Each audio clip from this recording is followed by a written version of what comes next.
Hi folks, this is Dr. Rob Sivers, and today we're going to talk specifically about a device, a weight loss device called the LAPBAND, or the intragastric adjustable banded device.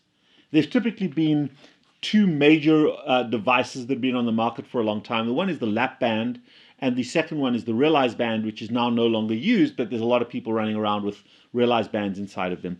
And I'm going to go through a series of stages because I still love the band as an option for weight loss, but it's been so screwed up by the doctors that put them in, by the patients that don't know how to use them properly, and by the manufacturers that don't know how to sell them properly, that we have lost our faith and our trust in this wonderfully powerful, reversible weight loss tool.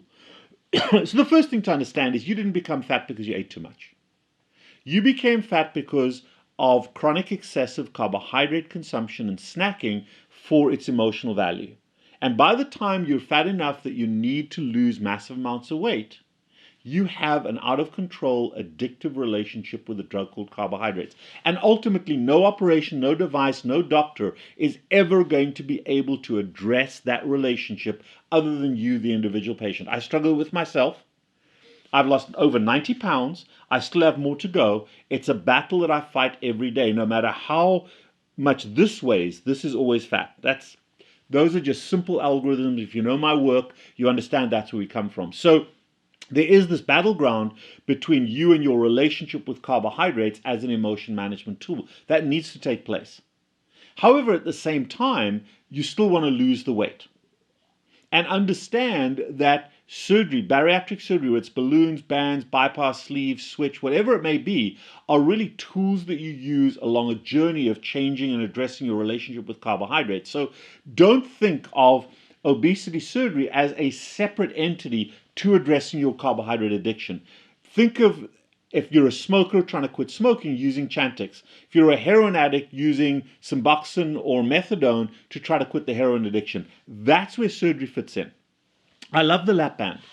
I've done about 8,000 of these bands over the last 20 years, and it was a device that I considered before the sleeve as being an important component for me. And I think the LAPBAND has been maligned tremendously. Under certain conditions, it is incredibly valuable. First of all, the LAPBAND works more effectively for authoritarian people than it does for permissive people. And that's a whole different talk, but that's something that I can give you advice on should you ask me, should you consult me. But what the LAPBAND basically does, it's a noose that fits around the top of the stomach. So in order to feel full, you can eat this massive amount of food to feel full, which from a caloric perspective can be huge, but it's typically not steak and broccoli, it's typically sugar and starch.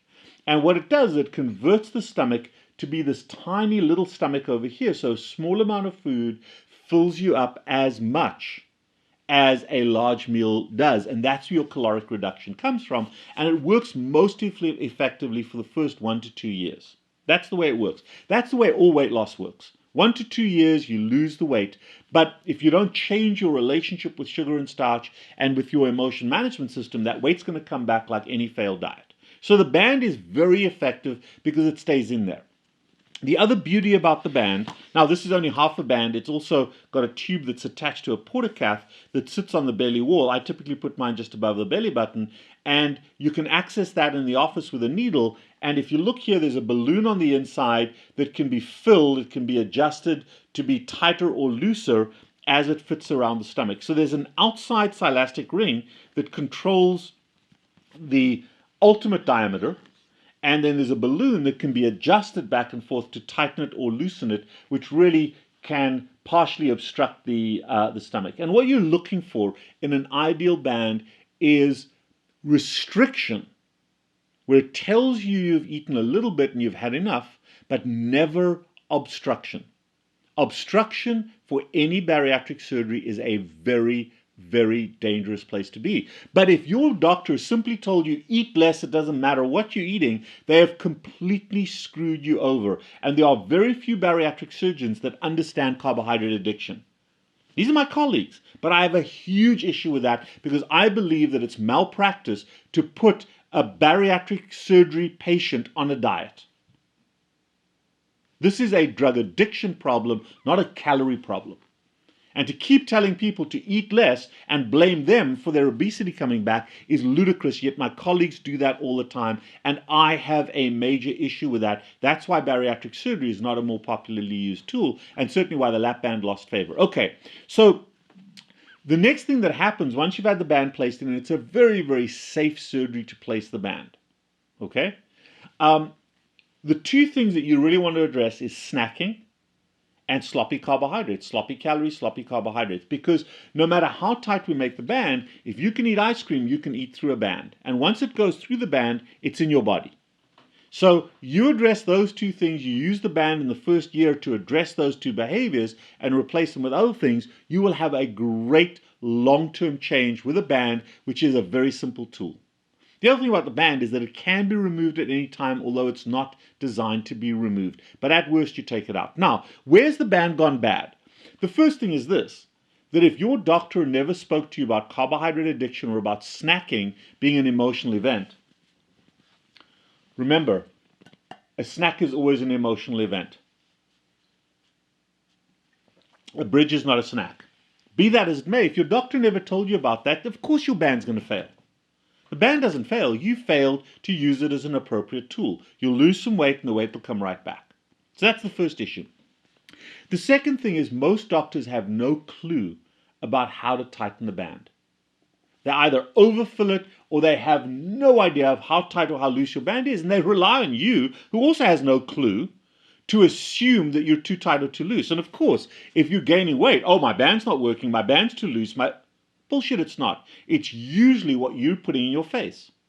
So the only way to do this, the only way to know how your band is to check it under fluoroscopy. Fluoroscopy is a video x-ray machine where you drink a little bit of dye, we watch it go through, and we can then gauge how tight or how loose this is.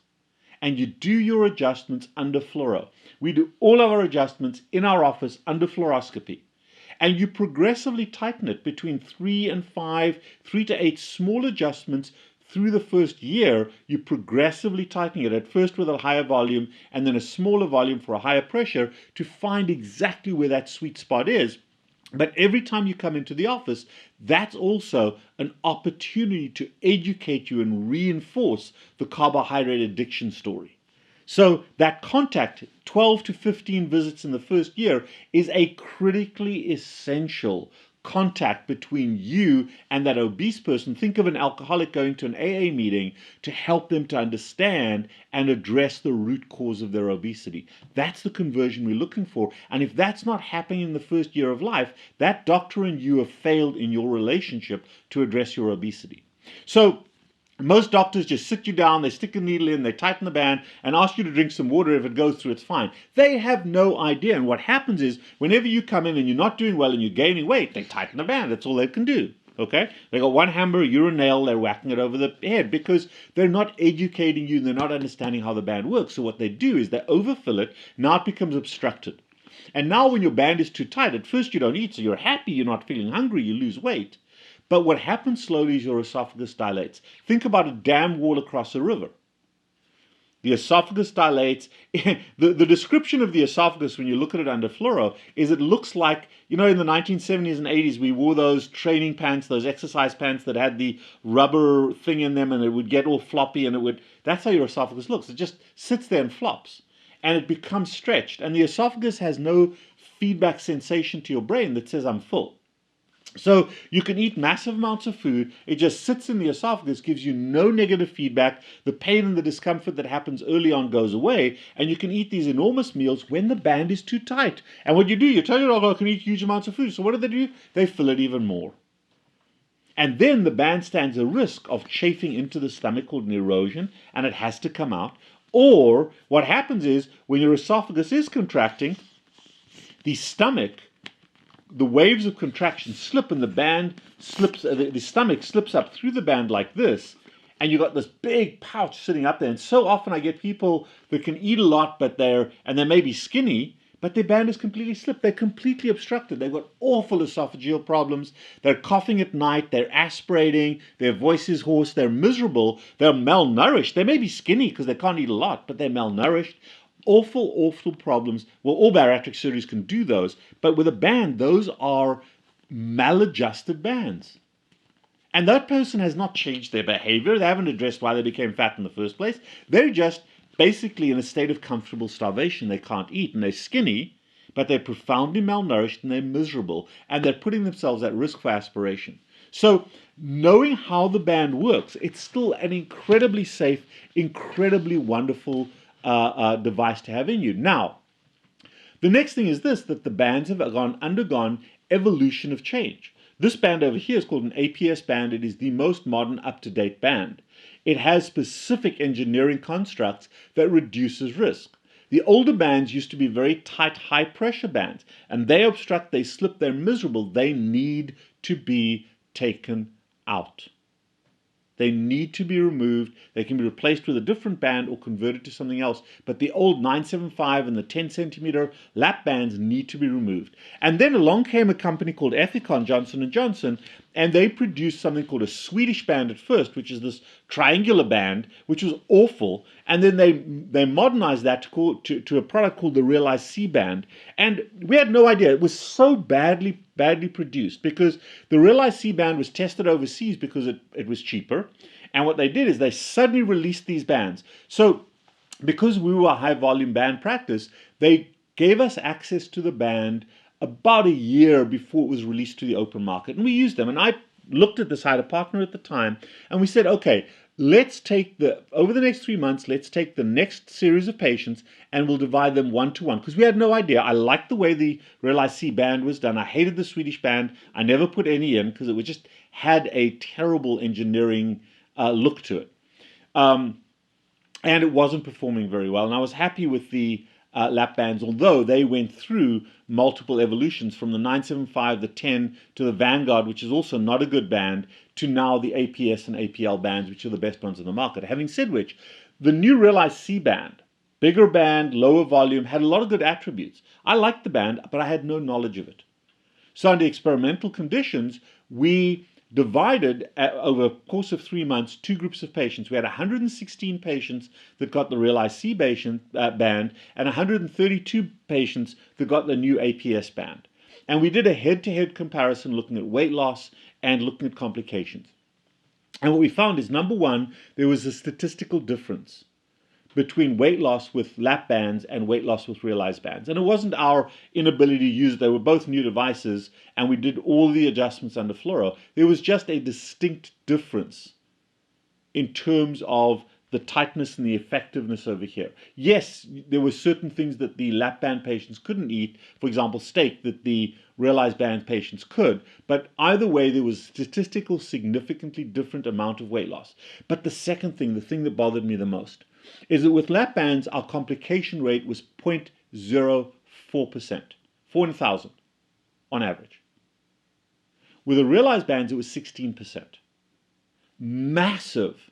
In the first year, massive complications, mostly slips where the band would roll on itself or roll up the esophagus, hiatal hernias, obstructions, and slips. And the weight loss was terrible. So after 116 patients, after we studied those patients, in my practice, we stopped using the Realize bands. Well, the company came to us and said, okay, what do you think? And we told them, we exposed our results. This is way back, 2010.